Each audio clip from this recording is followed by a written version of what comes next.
Porque eu não consigo comungar com essa ideia de que todo cristão tem que ser rico. Não. Jesus era pobre ou Jesus foi um rico se fingindo de pobre? Já parou para pensar sobre isso? A verdade é que hoje, dentro das igrejas evangélicas, as igrejas protestantes, a prosperidade financeira é praticamente um princípio da salvação.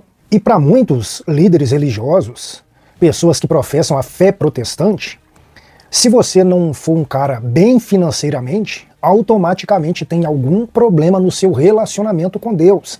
E é por isso que hoje nós vemos aí praticamente 99% dos grandes líderes religiosos protestantes do Brasil sempre vão estar com um relógio, no mínimo aí um relógio de grife, de alto padrão, e o mais conhecido deles é o Rolex, ou eles vão morar em grandes mansões, vão ter carros importados variando entre 300 a 2 milhões de reais, e aqueles ainda que se dizem mais bem financeiramente ostentam helicópteros e aviões. Porém, nem sempre a igreja evangélica protestante foi dessa forma, que a modéstia, a simplicidade, o essencialismo pautavam a maioria dos líderes religiosos. Mas hoje é diferente. Afinal, Deus mudou-se a forma de interpretar o evangelho, ou as pessoas passaram a descobrir a verdadeira vida cristã, que é uma vida próspera e abastada. Jesus era pobre, era rico, ou era um rico que se fazia de pobre? Eu vou estar trazendo um vídeo para você, onde o pastor Carlos Eduardo, Fábio, que é o apresentador do Eu Acredito Podcast, eles vão estar debatendo com outros dois pastores, que me fugiu na memória agora o nome, mas você vai estar vendo aí no vídeo. E eles vão fazer um debate quente e intenso sobre a prosperidade bíblica. Eu gostaria que você ficasse só mais um pouquinho comigo nesse vídeo. Antes, eu quero pedir para você, se você ainda não é inscrito no canal, se inscreva, ative o sininho, coloque para estar recebendo todas as nossas notificações e sem muita demora, vamos lá pro vídeo.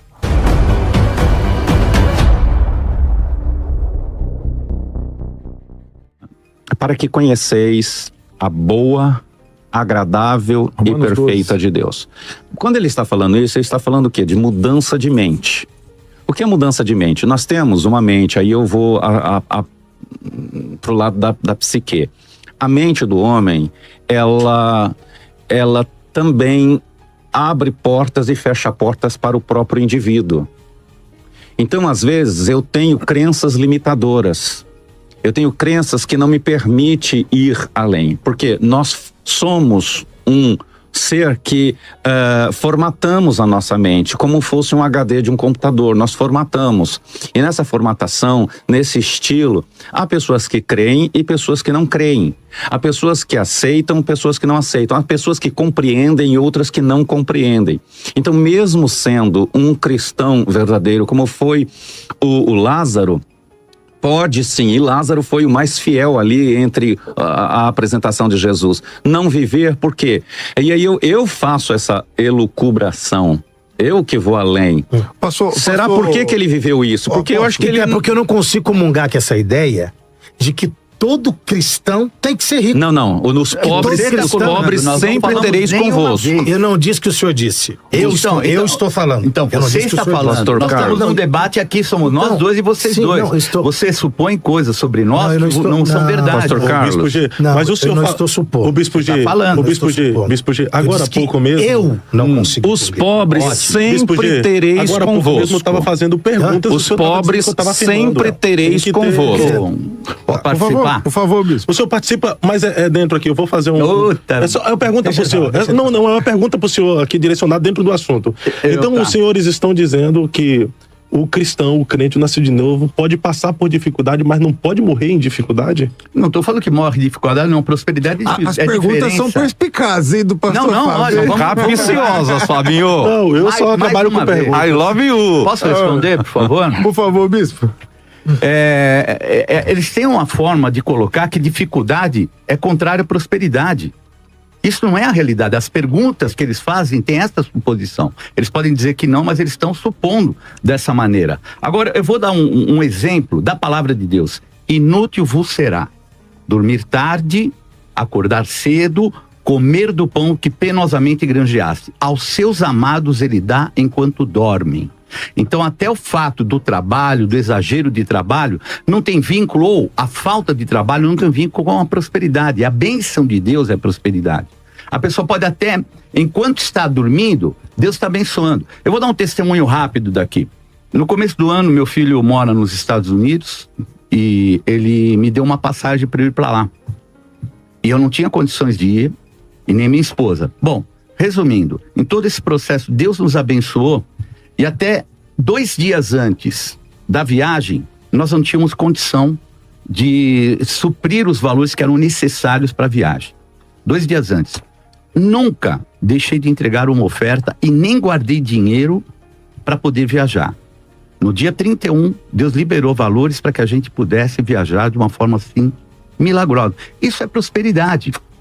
Não é a riqueza, porque não estou numa fase excelente no contexto do que a gente está vivendo, e o país está vivendo, e o mundo está vivendo, mas eu não deixei de ser próspero. E segundo a vontade do meu Pai, Ele me abençoou. Então você está dizendo que prosperidade é a provisão da necessidade? Da necessidade não só. É como eu falei, como é que eu posso falar da necessidade se eu falei sobre a multiplicação dos pães, onde o Senhor coloca 12 cestos a mais do que a necessidade? Então são valores, sabe, que a gente começa a fazer apologia da pobreza. O lado principal, inclusive, que eu vejo, até o exemplo que eu vou dar é muito importante. Veja que quando Jesus nasceu, ele estava em Belém, não tinha lugar numa hospedaria. E veja que, o sentimento ruim do hospedeiro, ele nem abriu a oportunidade de uma cama para uma mulher que estava grávida de 9 meses. Então você vê aí, o sentimento, o apego a valores que a gente já vê lá. Agora, o que poderia vir, segundo aquilo que é a religiosidade, né? Porque a religiosidade que eu falo é não só nossa, católica. Pobrezinho nasceu em Belém. Então já coloca Jesus como alguém pobre. Agora, Jesus não era alguém pobre, o pai dele tinha ali, entre aspas, Tem um pregador que fala que ele era rico, tinha casa na praia. Tinha, a Galileia. Um grande amigo nosso aqui. Então ele não era alguém pobrezinho no contexto, é que não tinha espaço na praia, lá. O negócio era diferenciado. Então ele tinha ali um local para ficar, mas o cara miserável, apegado, que seria o hospedeiro, não deu lugar para uma mulher. Agora, sabe o que Deus manda para ele? Segundo o costume da religiosidade, o pobrezinho manda incenso, ouro e mirra. E sabe o que usa? Os astrólogos. Usa magos. Sabe por quê? Porque dentro da religiosidade que havia lá dos judeus, não havia espaço para ser aqui alguém doador, porque o que acontece, esse é o sentimento. Mas aí, o Bispo G, contrário à prosperidade. Esses astrólogos aí, só por um adendo aí, eram diferentes da concepção que nós temos hoje. Não, eram astrólogos, eles vieram atrás de uma estrela. Eles eram estudiosos dos astros. Hoje o astrólogo é magos, eles eram magos. É diferente uma coisa. Não, eram magos na essência. E Deus deu para eles um sinal que foi uma estrela. Sim, sabe eles estavam estudando sobre. Porque eles eram prósperos. Eles eram prósperos no espírito. Enquanto que dentro lá de Belém, a miséria imperava, a ponto de pôr uma mulher dentro de uma estrebaria e não abrir um espaço de uma cama sequer. Então é esse contexto da religiosidade, porque Jesus não era pobrezinho, não, ele era filho de um carpinteiro. Então vamos lá. Antes de eu falar aqui, vamos colocar aqui os principais precursores aqui dessa teologia da prosperidade, que eles atrelam a prosperidade e a fé, a questão da fé, o tamanho da fé, a medida da fé, conforme pede. Então, Kennedy Reagan fala aí o precursor aí, chamado, até mesmo pai da fé, precursor da palavra da fé. E aí a citação dele é: você nunca desfrutará da plenitude da bênção de Deus até crer que é da vontade dele que você prospere. Então ele faz uma afirmação: se Deus falou que eu vou prosperar e eu crer, e eu tiver fé com isso, então eu vou prosperar. É isso que ele diz, mencionando a ser bem sucedido. O que vocês pensam acerca disso? O grande problema da teologia da prosperidade não é essa argumentação que o Bispo G acabou de trazer. Nós estamos em concordância que Jesus, ele tendo tudo, ele se fez simples, humilde. Se fez pobre, né, diz Paulo. Se fez pobre. Tendo tudo, se fez pobre, né? Nasceu em uma estrebaria, em um lugar inapropriado para uma criança nascer. Para um rei nascer, inclusive. Para um rei nascer, inclusive, né? Mas o grande problema da teologia da prosperidade é atrelar a fé à bênção de Deus.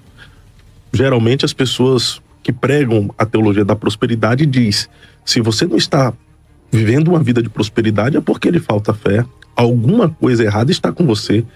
São iguais os amigos de Jó, né? Que quando ele está passando por privações, situações difíceis, você deve ter algum pecado, Jó.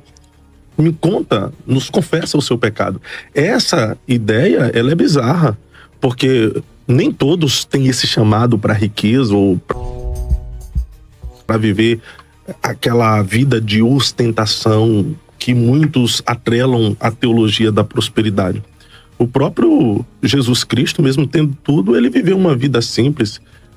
Falando a respeito do seu ministério, ele fala: o Filho do Homem não tem nem aonde reclinar a cabeça. É claro que o contexto que ele fala ali está falando a respeito das suas muitas viagens e tudo, mas se nós pegarmos o exemplo de Paulo, a forma como Paulo morreu, vocês já viram aqui o discurso de Paulo na sua morte. Foi alguém que se doou para o evangelho, para o reino, mas acabou morrendo praticamente sem nada, porque se doou para o reino e para o evangelho. Então, se nós comparar a vida de Paulo com essa teologia da prosperidade hoje, a gente fala: Paulo estava errado, então ele não viveu o evangelho em sua essência. Nós que estamos vivendo, porque nós somos prósperos e ricos, e Paulo, que foi alguém que escreveu a maioria das coisas. O texto fala que a gente vai fazer coisa maior que como Jesus. Sem nada. Não sei. Como é que Paulo viveu sem nada? Essa apologia que às vezes... Eu não falei que ele viveu sem nada. Você falou que ele morreu sem nada. Não. Poxa, o senhor está interpretando errado. Não, você falou eu disse que ele morreu sem nada. Com que? Me diga o que... Ele morava numa casa no melhor lugar do mundo, chamado Roma, e pagava o seu aluguel. Como é que você pode justificar? Na prisão, você falar que ele morreu sem nada? Casa que ele estava foi na prisão, né? Não, veja, ele atendeu lá, veja. Essa foi a casa que você está falando, na prisão? Lê Atos dos Apóstolos, você vai ver lá que ele ficou por muito tempo. Ele ficou tempo preso em casa, foi uma prisão domiciliar. Ele tinha mas Paulo pagava o aluguel. Mas Paulo não morreu na miséria. Mas Paulo, não, na miséria não. Não, e nem Paulo, sem nada. Não, Paulo não morreu Pelo na miséria, amor de Deus, a apologia de que um apóstolo viveu sem nada, por quê? Mostra o texto, pastor, então, que ele tinha. Como é que foi a morte dele? Agora, Paulo não morreu. Não morreu. Mostra você o texto na Bíblia, que não fala que ele morre na Bíblia. Não, o senhor que está afirmando, eu queria que o senhor mostrasse o texto. Ele fala que viveu de aluguel. Vamos manter a calma, senão vai ficar muito dar ruim aqui, né? Então, assim, não existe... O debate começou. Essa história de que Paulo morreu rico, que não sei quem... Irmão, esses caras não morreram rico. Pedro não tinha dinheiro nem pra dar esmola, meu irmão. Lê Atos 3. O cara não tinha dinheiro pra dar uma esmola. Quem era rico na igreja primitiva? Todos depositavam tudo aos pés da apóstolos. Agora, eles eram prósperos. Sim, todos eram prósperos. Mas essa riqueza... eles eram todos riquíssimos. E Paulo morreu rico. Não morreu rico.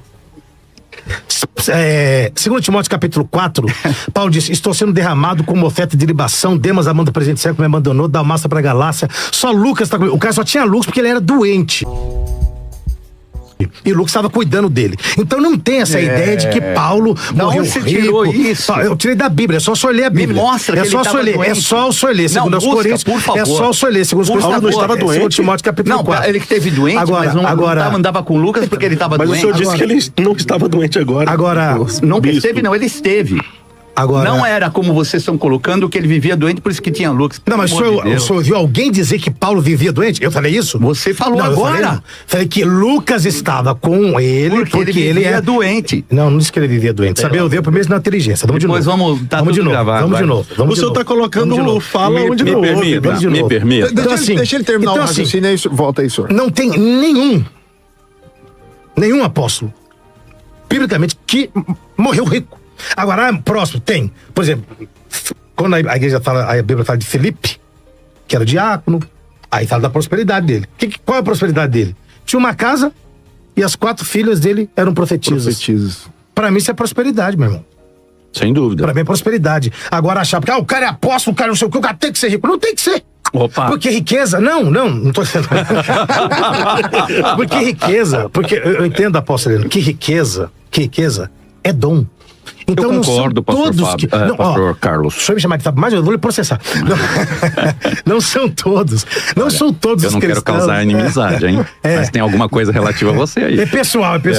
Não são todos os cristãos que serão ricos. Eu concordo com isso, pastor Carlos. Todos serão prósperos. Ótimo. Sim, tá? Agora, prosperidade não tem a ver com o cara ter casa, dinheiro, não tem a ver com isso. Deixa eu falar uma coisa aqui. Eu não estou dizendo que o senhor disse. Permita-me. E agora, como o pastor João diz aqui, porque se você não é rico, tem algum problema com a sua fé. Não tem problema com a fé. Porque aí é uma ideia do diabo. Mas muitas vezes tem, né? Porque aí é uma ideia do diabo.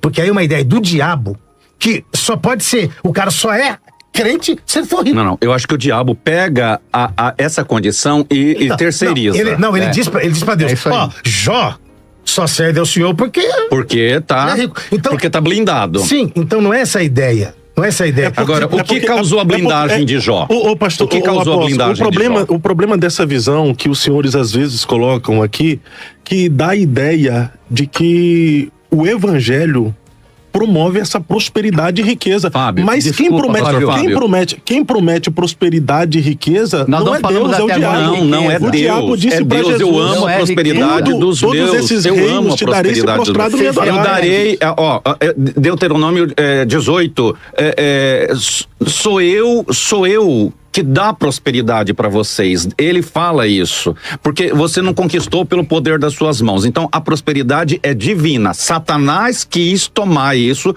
como... Então, esse é um problema que aí eu vou discordar de vocês. Até então, Carlos e Fábio, eu concordo com... É que nós estamos trazendo na mente, pastor Carlos, pastor Fábio, essa ideia que surgiu com Reagan, com Copeland, com outros tantos. Eva Roberts. Isso. Oral Roberts. E nós estamos com isso massificado na cabeça. Eu digo já formatado. É a formação deformada. Nós pegamos uma formação deformada e nós grampeamos aqui na nossa cabeça e nós não conseguimos muitas vezes... Desculpa, não estou falando que vocês estão mentinha fechada, mas nós não conseguimos expandir isso, porque isso ficou muito forte. Então deixa eu dar um versículo por causa da nossa renúncia a isso. Mas a gente tem que entender que quando o evangelho foi pregado, Deus disse que Jesus viria na plenitude dos tempos, e ele diz, terra de Naftali, terra de Zebulon, os confins do mundo. Ele foi falando, nós vivemos aí um evangelho que foi pregado numa época e numa região de escassez em todos os gêneros. Mas em todos os gêneros. Não. Como nós já dissemos aqui, pastor Carlos, nem todos são ricos, nem todos são pobres. Os pobres sempre tereis convosco. Foi o que foi dito. Jesus mesmo disse. Então, nós temos um evangelho que foi pregado principalmente e que foi trazido à nossa história na Bíblia, principalmente os lugares mais ermos, mais Jesus disse isso, né? Aos pobres é anunciado. Isso, por quê? Porque nós estávamos, o contexto histórico da época onde o evangelho foi difundido, em especial, era uma região que estava vivendo a miséria. Mas quando eles se convertem, isso até a gente pode fazer uma crítica aqui à questão do assistencialismo, porque primeiro vinha a conversão, o evangelho de poder, e depois eles tinham tudo em comum, que dá a entender que a igreja tinha... Mas esse em comum acontecia na igreja de Jerusalém. Isso, na igreja de Jerusalém, isso contextualizando. Era muito grande. Aqui pro Bispo G, ele achou um texto ali, mas eu queria colocar um outro texto. O senhor quer ler isso primeiro? Depois eu vou colocar um outro texto. Romanos, capítulo, último versículo praticamente da Bíblia, de Atos 28 e 30. Por 2 anos permaneceu Paulo na sua própria casa, que alugara, onde recebia todos os que o procuravam, pregando o reino de Deus e com toda a intrepidez, sem impedimento algum, ensinava as coisas referentes ao Senhor Jesus Cristo. Por favor, o senhor pode ler Atos... Atos 28, 30 e 31. Atos 8... 28. Desculpa, 28. 30 e 31. Ele não vai mais e aliás, quando ele perdeu tudo, Deus mandou tudo pra ele. Que ele estava fazendo uma resposta aqui ao pastor Fábio. Se eu quiser rebater, pastor Fábio, fica à vontade. Não, só Léo. E Paulo ficou 2 anos inteiros na sua proprietação, que alugara. Era alugado, não era dele. E recebia todos o que eu falei, ele tinha dinheiro para alugar. E pregando. Não, você falou que ele tinha casa própria. Ai, meu Deus. Não falou? Ele falou. Aqui tá falando não, sua própria casa daquele lugar. Então, foi o que o senhor falou. Não, mas o senhor falou que era casa corrigindo. Eu falei que ele tinha dinheiro para alugar. Não, agora o senhor falou isso. Não, me perdoe. Agora o senhor falou isso. Vocês vão rever toda essa... Espero que vocês revejam.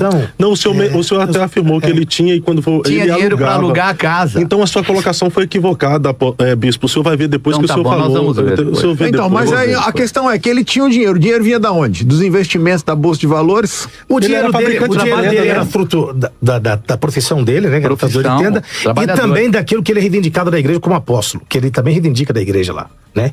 Eu vou jogar um versículo aqui então para debater esse negócio da prosperidade. A casa era alugada do Paulo. Marcos 11, quando a gente fala que ele morreu sem nada é porque ele estava na prisão, né, bispo? Não tem como, dizer que ele tinha uma casa estando na prisão praticamente no final da sua vida. Eu entendo apóstolo Heleno, não sei se o senhor concorda comigo, que Paulo não deixou herança, mas deixou legado. Com certeza. Então isso vale mais do que qualquer outra coisa. Eu acho que a prosperidade do ministério de Paulo, todos eles, a prosperidade do ministério de Paulo e de todos os outros apóstolos, não está nos bens que eles deixaram. Olha, nós estamos finalizando esse vídeo, mas eu gostaria de deixar algo aqui para você. Essa prosperidade financeira bíblica, na maioria das vezes, elas só conseguem atingir os líderes religiosos. Eu não sei se você já conseguiu reparar isso. Os líderes, na maioria deles, são ricos e 80%, 90% da igreja não chega aos pés da condição financeira do seu líder. Ou seja, se a prosperidade bíblica fosse uma realidade, toda a igreja que tivesse pautada no mesmo princípio do pastor também seria rico.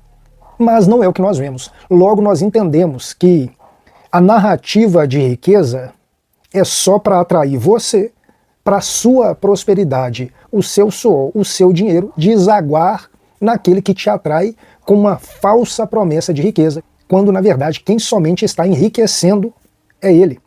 Mas você pode ter uma opinião totalmente diferente da minha, e eu gostaria de saber a sua opinião. Deixe a sua opinião logo aí abaixo nos comentários, é muito importante a sua opinião. Aproveite, se inscreva no nosso canal, ative o sininho, coloque para estar recebendo todas as nossas notificações. Esse é o canal Roberto Dias e eu te espero aqui no próximo vídeo.